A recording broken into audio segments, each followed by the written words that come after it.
जैसे गवैया सुर को नचावत है, जैसे ढोलकिया ताल को बतावत, वैसे ही मैंने आपको बतायो है मोरे राजा। अरे वैसे ही मैंने आपको बतायो है मोरे राजा। तो मोरे राजा जी, सैया जी, मोरे राजा जी, मोरे सैया जी, स्वामी बच्चो, स्वामी साचा बच्चो, स्वामी बच्चो, स्वामी साचा बच्चो। कोई देखे नहीं, कोई देखे नहीं, कोई देखे नहीं, खेलना जाने भाई। मैं तो धर्म की हूँ, मैं तो धर्म की हूँ, मैं तो धर्म की हूँ, मैं तो धर्म की हूँ। कोई देखे नहीं, कोई देखे नहीं, कोई देखे नहीं, खेलना जाने। मोरे राजा जी, मोरे सैया जी, मोरे राजा जी, अरे अरे मोरे, ओ मोरे, मोरे, मोरे।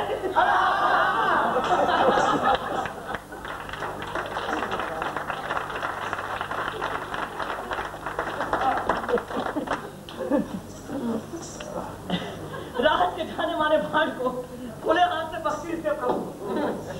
तो साला दीवान बीच में बिजली की तरह चिल्लाया, हत्यारा अभी बख्शीश मांगने की गुस्ताखी कर रहा है, पकड़ो पकड़ो ताकि फरार न हो जाए। पीसीओ दरबारी भूखे चीतों की तरह भांड की तरफ लपके, भांड को कसकर रस्सियों से जकड़कर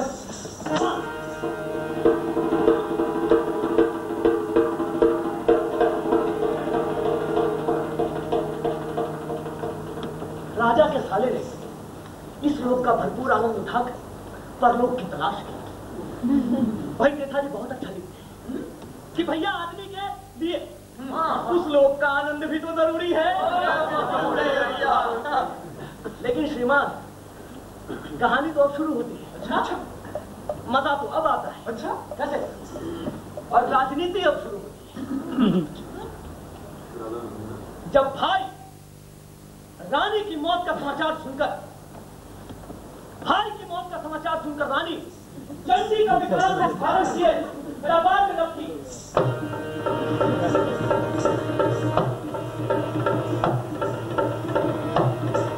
लोगों ने सोचा कि भांड ने फिर कोई नया सॉन्ग रचा है।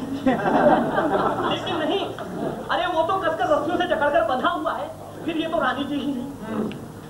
भांड की वैसी सूरत पर नजर पड़ती ही चिल्लाई, इस दुष्ट के लहू का खप्पर अगर कुत्तों के सामने न डलवाऊं तब तक पानी की एक बूंद तक नहीं पीऊंगी।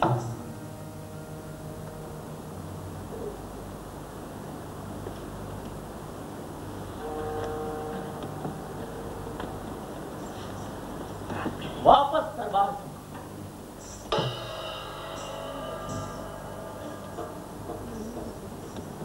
राजा को खून और लाश का बड़ा डर लगता था, बुद्धिशाली ठस हो जाता।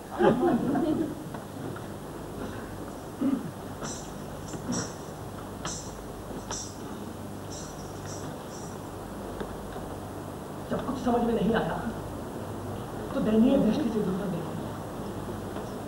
देखा कि यहां भी कहते हैं कि मरने वाला तो वो मर गया, जिंदा रहने वालों को भी जिंदगी की चिंता रहती है। सारे दरबारियों ने एक साथ गुहार मचाई, अन्नदाता जुल्म हो गया। इस हरामजादे की गर्दन अब तक घर से जुड़ी है, आपका आदेश मिलते ही टुकड़े टुकड़े कर देंगे। काफिल राजा ने पूछा, क्यों ऐसी क्या बात हो गई? बात नहीं अन्नदाता, जुल्म हो गया, जुल्म। दीवान के समझाने पर राजा अच्छी तरह समझ गया और समझ में आते ही बोला, ठीक है तुम लोग कह रहे हो तो इस भान को सूली का आदेश कर दूंगा, पर तुम सारे के सारे टुकड़े उस समय कहां मर गए थे? अरे आखिर अकेले भान की इतनी हिम्मत कैसे हुई? सबके सब दौड़ गए थे क्या? अन्नदाता, आपके मूलक प्राणों की खातिर तो हमें दौड़ना ही था। अरे हमारे मालिक तो आप हैं। अच्छा अच्छा, ये बात है। अकलमंद को इशारा काफी है और तुम हो कि बच्चे की तरह मुझे समझाए जा रहे हो। नहीं, हरगिज नहीं, इस भांड को हरगिज माफ नहीं किया जा सकता।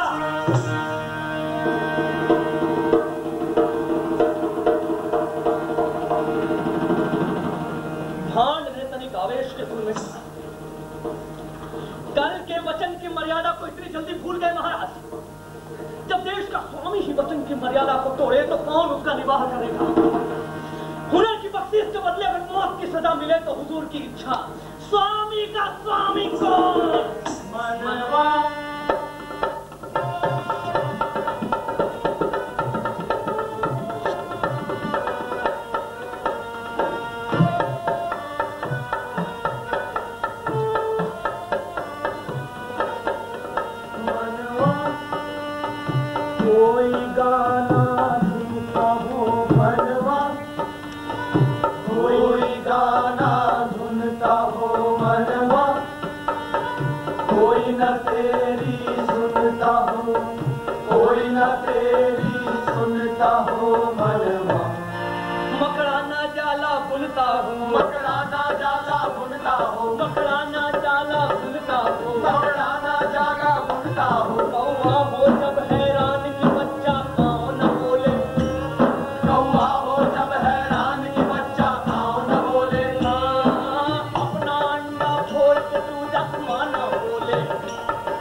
स्वामी का स्वामी कौन?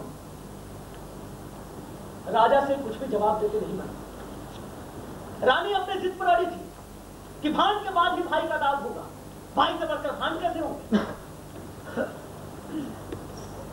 और राजा न तो रानी के सवाल का जवाब दे सका और न भान की शंका का समाधान कर सका। रानी की बात को ना माने तो आप, वचन की मर्यादा को न निभाए तो आप।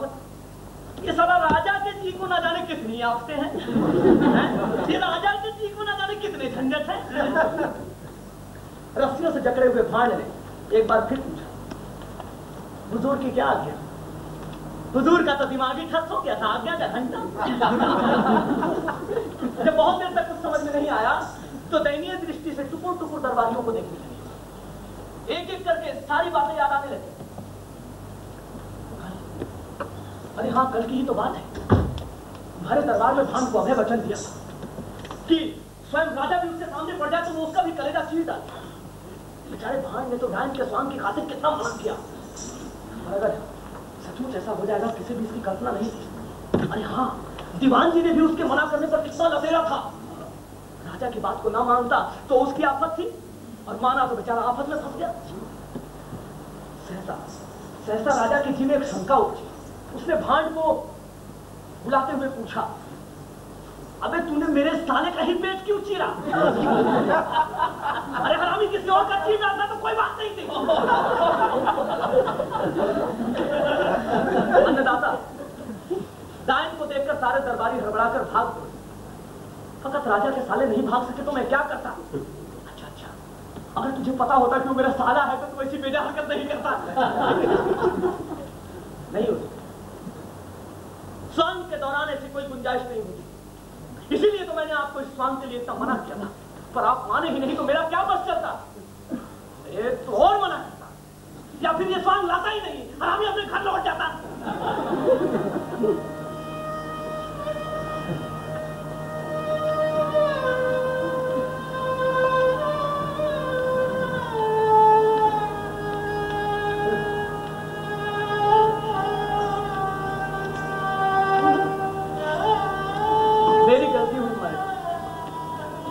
मेरी भूल है अन्नदाता, और क्या कहूं? पत्थर से तेल निकल सकता है, परंतु राजा से न्याय की उम्मीद करना बेकार। भांडे ने अच्छी तरह समझ लिया, चुपचाप सर झुकाकर वहां खड़ा हो गया। राजा ने एक बार फिर भांड से पूछा, रानी को क्या जवाब दूं?